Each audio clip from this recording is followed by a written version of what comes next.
Well, Yeah, we're good. all right. Would you pray then? Absolutely. Heavenly Father, we just thank you for this day. Your graces and your mercies are renewed this morning, and we just thank you. Thank you for your presence here. We ask that you bless this time, allow it to be fruitful, revealing, and just allow it to edify our souls. Just, I thank for Wes and all that he's done to pour in, as is your minister, to pour into me and to help learn from, so that way I can be used in the future to pour into others as well. I only say for everyone.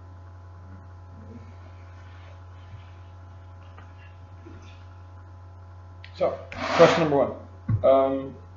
How do you think that seminary has affected my development or spiritual growth?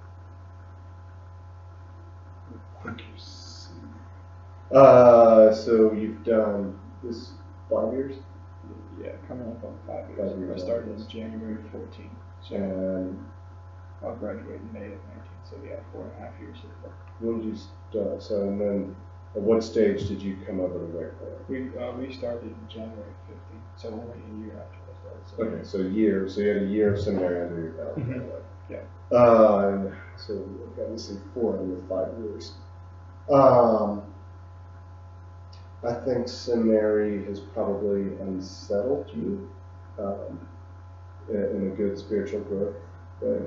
Again, we'll keep rehashing this, but I think you came in with clear call, clear vision of what you wanted life to be, clear relationships, clear objectives, and that probably was using seminary as a stepping stone to making those advances, and then that kind of used that time to redirect you, disorient you. Yeah. Somebody used once, but somebody once used my hope, and I don't know if I ever told you, but my hope, I said at Waypoint, was to smooth off some of your rough edges, of just like a rock who was pretty hard line, hard committed that way. Yeah. And so trying to use seminary and use kind of bumping into ministry is kind of helping you realize it's not as easy as that. So how do you think seminary has affected you that way? More so than life, like, because I see how God's used life. How's seminary for you affected? Seminary is, it's given me the tools to articulate a lot of the things that, like, I had begun to believe. But as far as seminary wise goes, like, as far as considering that and the way it's affected my life, it took me in a completely different direction than I ever expected it to. Do you put seminary as the catalyst for that? Or just... No, I put, like, God bringing me to this specific seminary was the catalyst. So I was going to go to Virginia Beach Theological Seminary, and God just was like, no, this is not where you need to be. And then so through a family friend, I ended up in Fort Carmel, which ultimately allowed me to find impacting and subsequently away from and being part of the Charlotte community even more so. My spiritual growth with that though is I've ran into, like, I've made connections and friendships with people of all different sorts of denominations. And so what that did was seminary didn't solidify where it was as far as doctrinal. Does that make sense? Mm-hmm. Like it challenged me for what the Bible itself said, and what that did was it forced me to I mean, yeah. But even in spiritual growth, it always asked me that question of who are you going to follow? Well, so, to me, it's a little bit what we were talking about just a minute ago. I don't know how much your theological dial has changed over those 5 years. So maybe you're exposed to some theologies, doctrines that were outside your area of comfort, but I think maybe seminary and hopefully again Waypoint's role was to reconsider what being a pastor was. Yeah, absolutely. And so, yeah, like it might not have changed you theologically, but I think this experience in seminary has given you a bigger view of pastor, pastor to people mentality. I mean, this last year was specifically reserved, as far as class-wise goes, in order to solidify that mentality. Because everything I've done prior to this point has been either basis of history or theology or biblical studies. Right. Now it's walking into the difficult part. Okay, I actually got it. Yeah, it's like, okay, this is all fun now. It's a good knowledge to back me up, but now it's like, okay, how do I start wrestling with people? Right. People who are worried about anything. Anything. Yeah, exactly. So life, and don't really care which millennial perspective you and hold to. what doctrinal position you hold, because that's not going to help. Yeah. So. No, I think that's the spiritual, and I think that's the spiritual growth as well. And as you're moving into the season, is going to cause you to draw on a big God, trusting God in that, and being at peace, finding peace in situations where you're like, how the heck did I end up in this environment? Or, being able to trust God that, even if it's in some of these roles, some of these first calls, they're just movements. And it's been mixed. And everything else before this has been, as far as class-wise goes, intellectual exercise. Right. So this is now into the hard stuff. So. Yeah. Second question: how have you seen God affirm my calling? That's big for me. There's an affirmation. How would you describe your calling? How would I describe calling? In one sentence. God has called me to be a faithful minister of not only His word but His people. God has called me to be a faithful minister of His word and His people. How have I seen your calling being affirmed is, I think you have a very palpable, the fact you can make your call statement in one sentence on the fly when I ask you to. But that shows, like, you have a very clear sense of call from college kind of being affirmed that way. So there's a clarity, I think you have I think your clarity of that call is the driving force that way. How have I seen God affirm your call? Using the pulpit supply work you were doing, the sheer fact that they were calling you back to come back and volunteer. They didn't owe you anything that way. I've heard Waypoint folks reflect on the most recent sermon you delivered was worlds different than your first sort of thing that way. And so to me that's affirming that call. And back to the spiritual growth component for you, this idea that God's developing you and being a minister of His word for His people. So I think when I'm assessing and working with planters and pastors and stuff, we talk about it in three functions. Does the person have the character, the competency, and the calling sort of decide?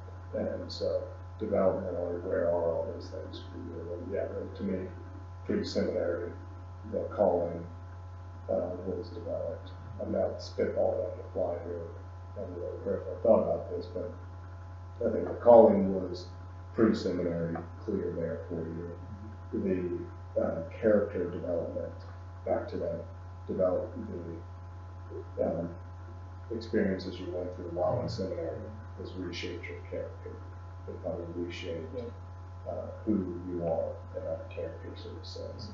And then the competency side now is you can't be a competent doctor until you start cutting people open. That's right.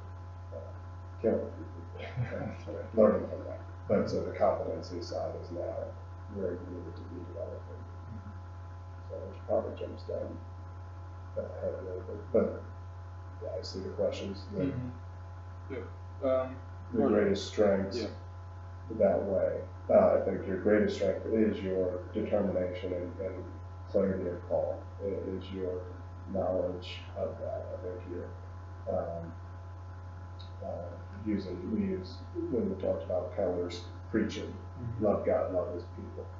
Your strength side is the love God side to this equation.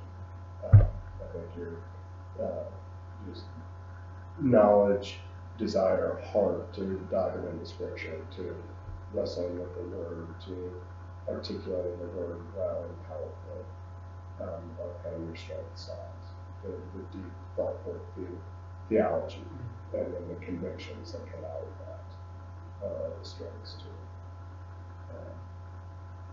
How have you seen that affirming that call? What do you feel? Here's the affirmation of calling has come through the open doors that God continues to open. The fact that I got into seminary, the fact that I've been a part of a church the entire time, including when we went for this long. Also, the fact that, like we brought up earlier, these opportunities to preach, to hone that, to kind of shape and mold that calling. The affirmation of different people from different circles of life to affirm that call of ministry. So when you've heard no from church jobs, what does that do to your sense of calling? It makes you question it, but at the same time, the small and sweet affirmations throughout these years have been much more powerful than the no's. The way that I wrestle with that is not where God wants me. And so you don't start to second guess the ultimate call, you're guessing the specific role. Yes, but as of late, I'm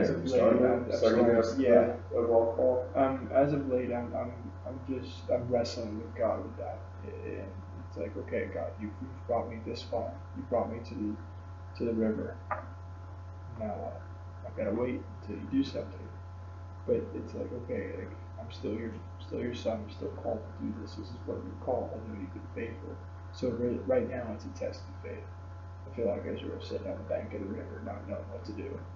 That's what I feel. And so it's not necessary. It hasn't gone to complete rejection of like, okay, maybe this isn't God's call, but it's starting to creep because of the wrestling of faith with that. So, if you could do anything else in the world, what would you do?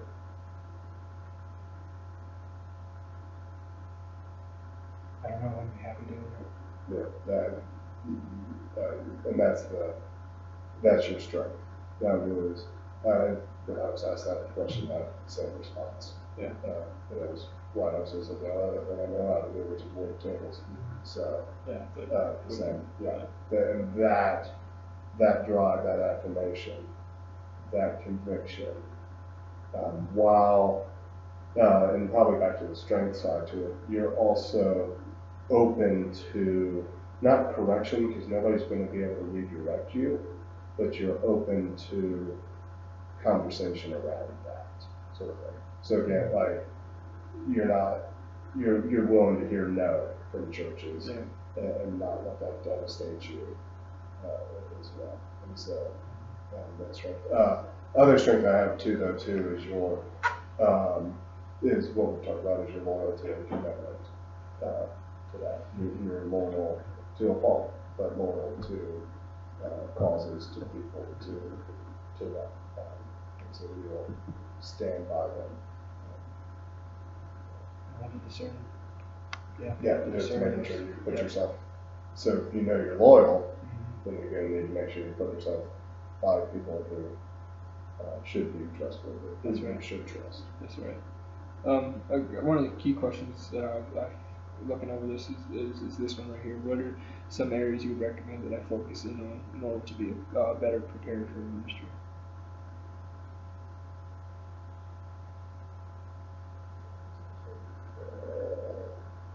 Say the question again. What are some areas you would recommend that I focus on in order to be better prepared for ministry? And I guess that'll tie into the next question. Is one word or advice you can you can give me to help my calling. So I think those two are pretty similar.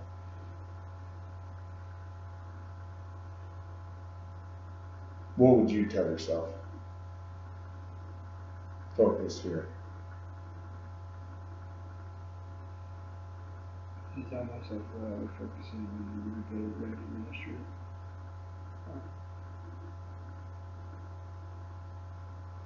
Man, is to live, put myself in positions where I feel inadequate, but yet it's still the ministry of presence and just doing, living life with people through hard, and it's hard to answer. Yeah, that's why it's not fair to make me answer. Yeah. But what, you're off the video screen. So pull yourself closer. Hang back. You said put yourself in places where you feel inadequate. Yeah, to learn. I actually, deep down, heart of heart, not that we're recording this and going to show that, do you feel adequate? Like, are you keeping yourself in places where you feel adequate?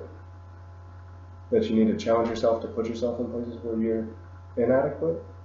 Or would you say the actual deep truth is you feel inadequate? Yes and no.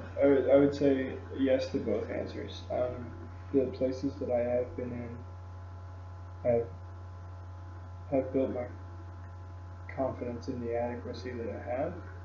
Where are you hiding now? Like, how are you hiding? If you're saying, I need to put myself in inadequate positions. Well, the things that So how are you hiding yourself to make yourself look adequate, look confident, look capable? I mean, most of it's been intellectual. Like, You'll hide behind ideas.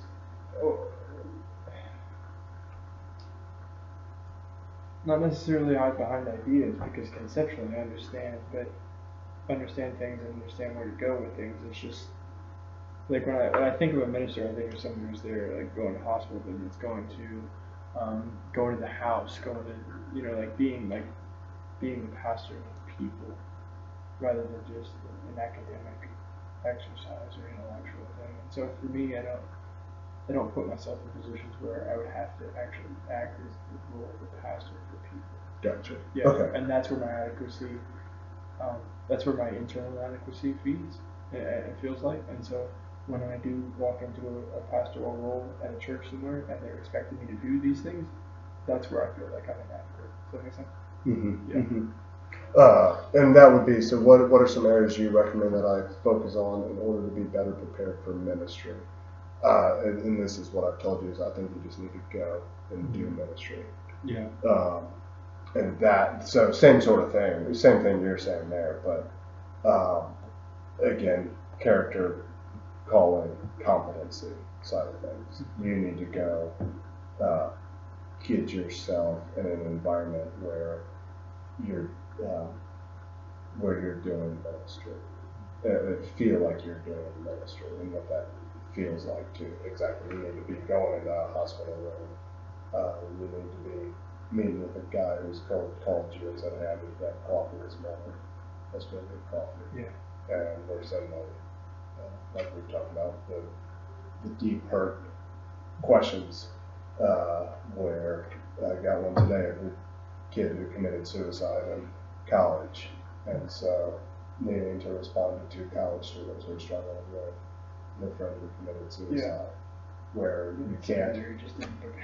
Where, right. So well, here's the problem. So, we've used the story of the lady hugging me on the way out of church and asking if her brother who committed suicide yesterday, will he be in heaven? Yeah. And literally we're hugging each other, and I have to respond pastorally in the moment on the fly. I can't run up to my room, go reference what does MacArthur say and 12 Bible verses to get a grieving suicidal sibling. Yeah. And so that, and again, that's just that competency just comes by going and doing it.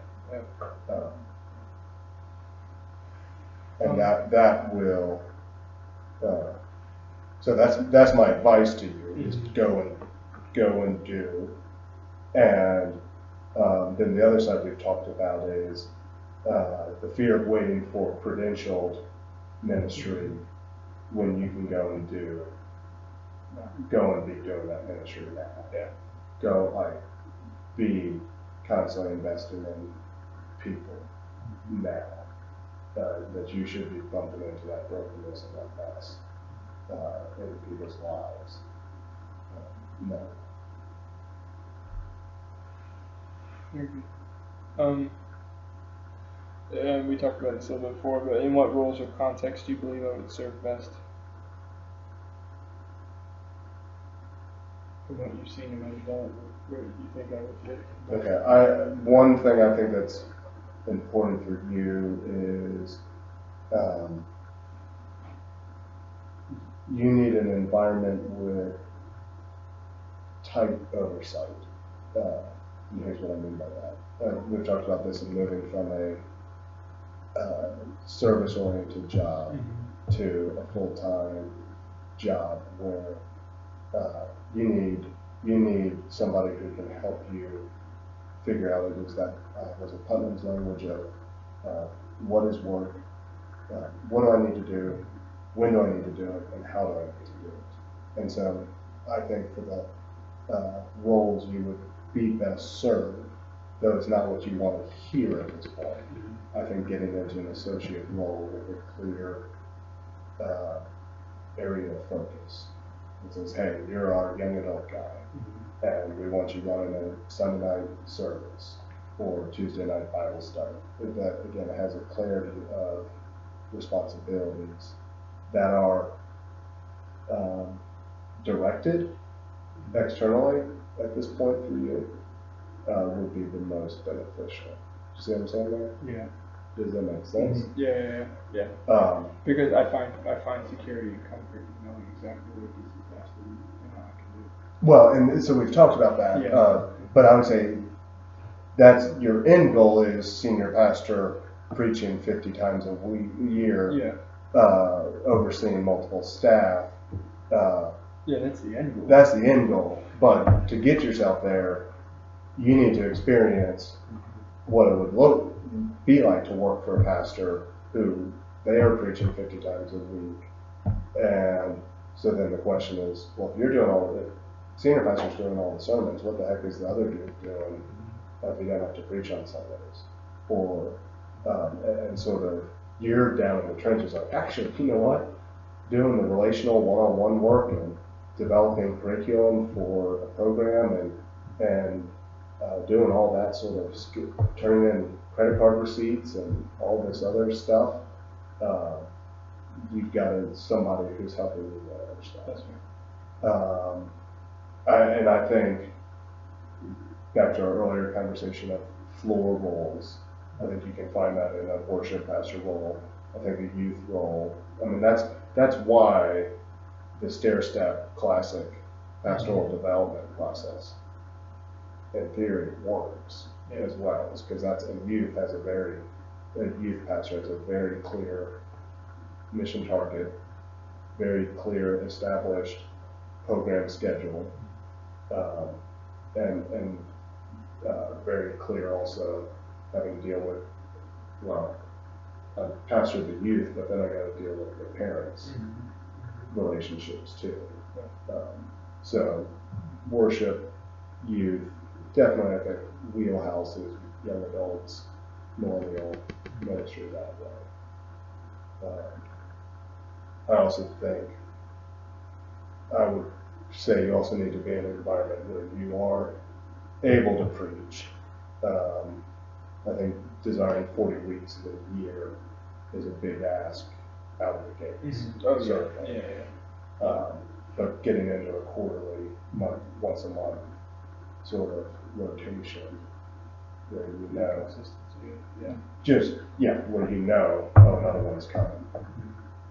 And then you can start speaking about that. What roles and contexts do you believe I would serve best. The other one is you either need to claim the theological conviction or let it go regarding women's ordination and believer baptism. And so if those are hard and fast set for you, then looking at the tribes that would afford you that opportunity.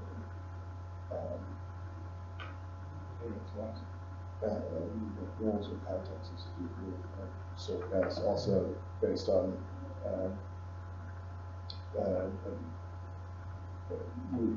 your relationship to you're now geographically located already. Yeah, that context has been set.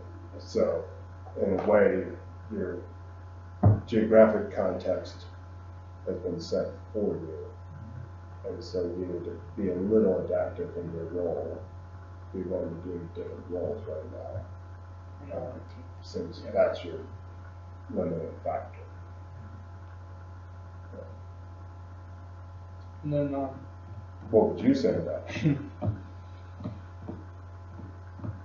How do you feel hearing that?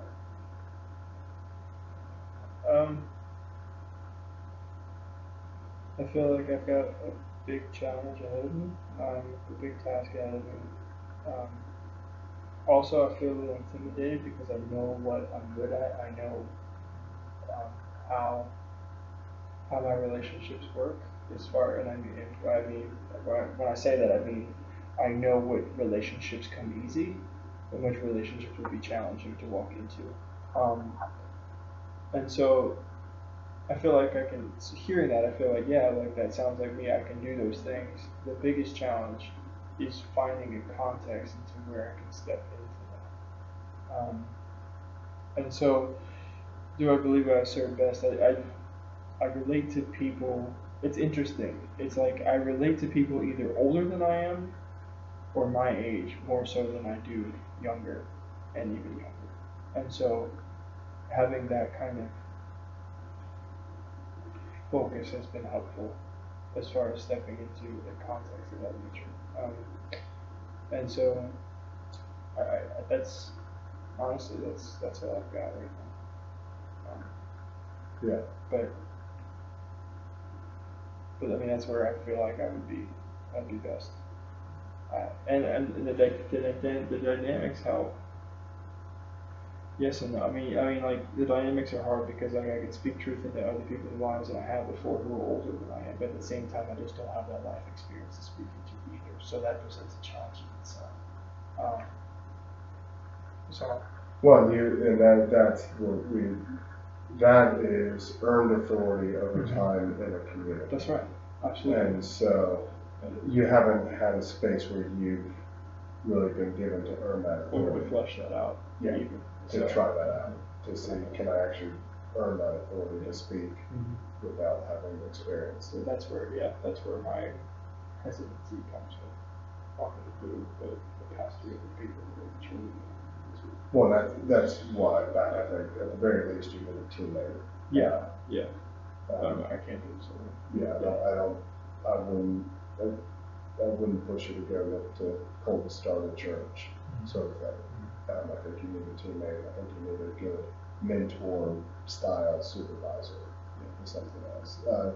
The feedback I always give folks applying jobs is while you're talking with a search team of volunteers, always be also looking at what the staff dynamic is. Yeah. Because the reality is your volunteers you'll maybe see every 2 to 3 weeks, but your staff you're dealing with 5 days a week.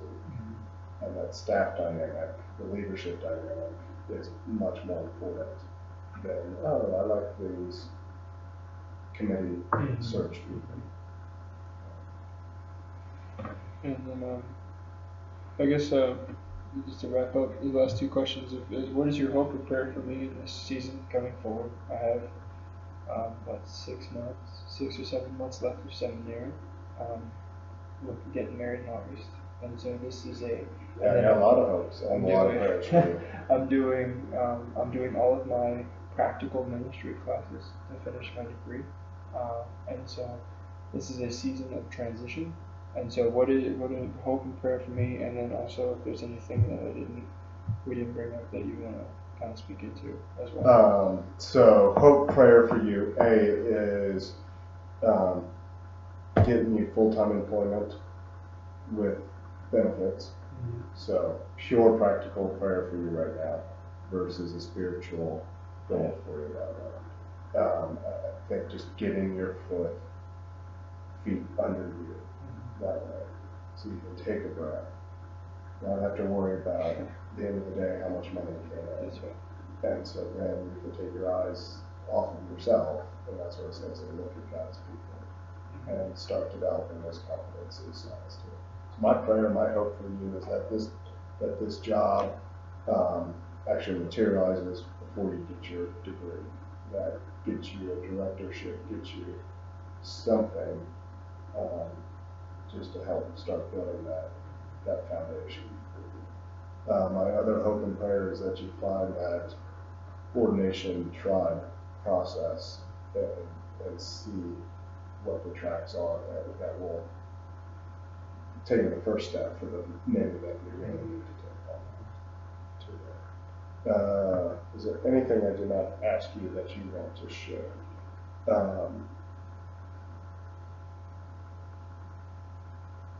What's the one question we should be asking you?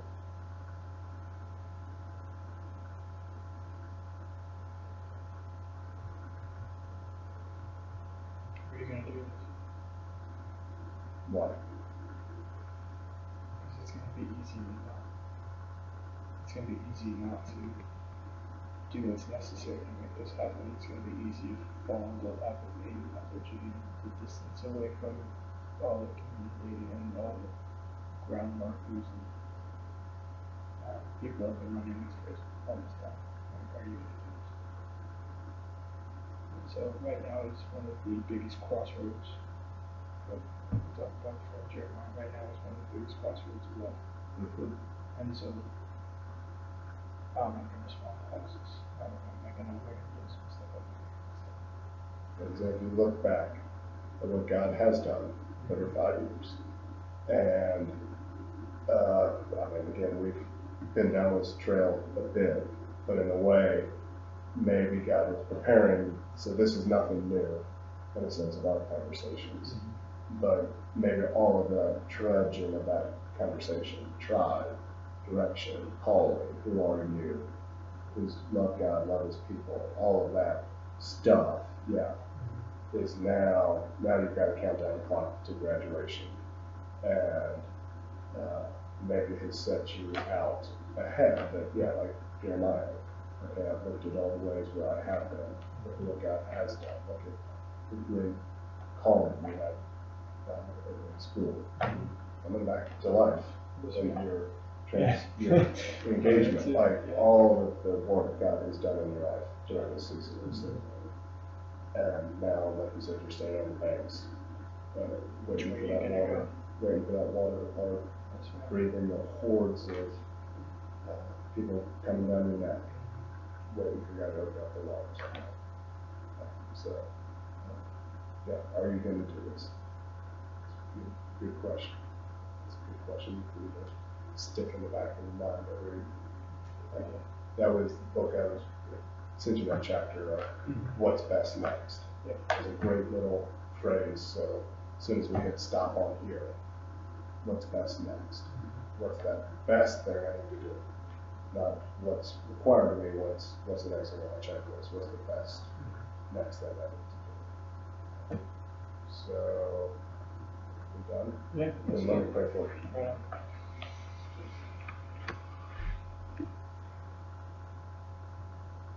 God, you are a giver of all good things. You are the giver, literally, of life. That each breath we have is a gift of you for us. And so, while we love to live in ideas and big dreams, we fail to see just your daily provision. And so I pray for Josh, that he could celebrate the good work that you have done in his life, for calling him to love you and to serve you. God, that he responded to Christ's grace on his life by surrendering his life and giving himself fully to you. And so I pray he would continue to die to himself so that he could rise up as Christ's ambassador to the people you've placed in his life. First and foremost, Lord, I pray just for energy and protection and guidance for Josh, that he could find employment and be able to just catch his breath and get his feet under him and be able to turn his eyes towards your people.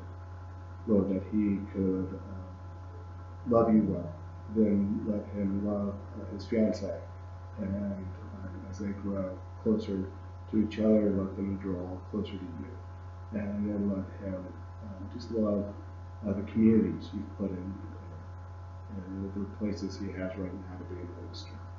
Lord, let him be practicing and sharpening those skills of listening, caring, and sharing your good word. And so as he goes from this place, I ask that your Spirit will just annoy him with that question.